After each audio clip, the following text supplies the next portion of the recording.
Une fois qu'on arrive dans les backrooms, vous arriverez toujours au niveau 0. Mais que se passe-t-il si on arrive à franchir ce niveau 0 et avoir l'accès de pouvoir rentrer dans le niveau 1 des backrooms?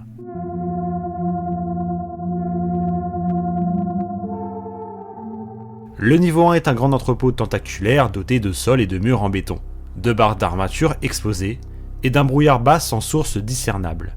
Le brouillard se transforme souvent en condensation, formant des flaques d'eau sur le sol à des endroits incohérents. Contrairement au niveau 0, ce niveau possède un approvisionnement constant en eau et en électricité, ce qui permet aux vagabonds d'habiter indéfiniment, à condition que les précautions appropriées soient prises. Il est également beaucoup plus vaste avec des escaliers, des ascenseurs, des pièces isolées et des couloirs.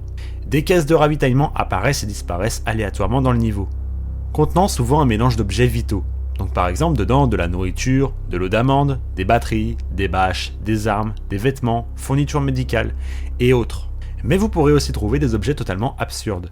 Pièces de voiture assorties, boîtes de crayons, seringues usagées, papier potentiellement brûlé, souris vivantes, des lacets, monnaies, faisceaux de cheveux humains.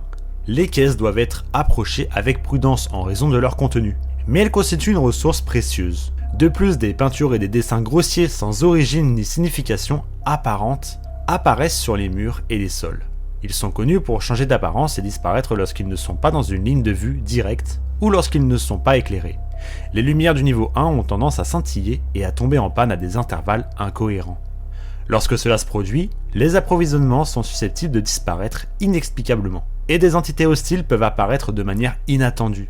Ces entités attaquent rarement en groupe et ont tendance à éviter les rassemblements légers et importants. Il est conseillé d'emporter une source de lumière fiable et de dormir en tenant tous les objets que vous ne souhaitez pas perdre. Ce niveau a de nombreuses entrées. Ouvrir des portes ordinaires dans de nombreux niveaux a de bonnes chances de mener au niveau 1. De plus, grimper à l'un des arbres au niveau 11.1, la fin du 5e événement au niveau 92 et terminer l'épreuve du roi au niveau 94 sont tous des moyens fiables de revenir au niveau 1. Et pour sortir de ce niveau, vous pouvez quitter le niveau 1 en continuant simplement à explorer les backrooms.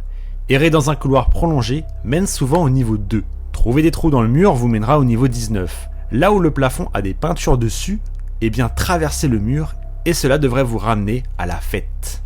Autrement dit, appelé le niveau fun.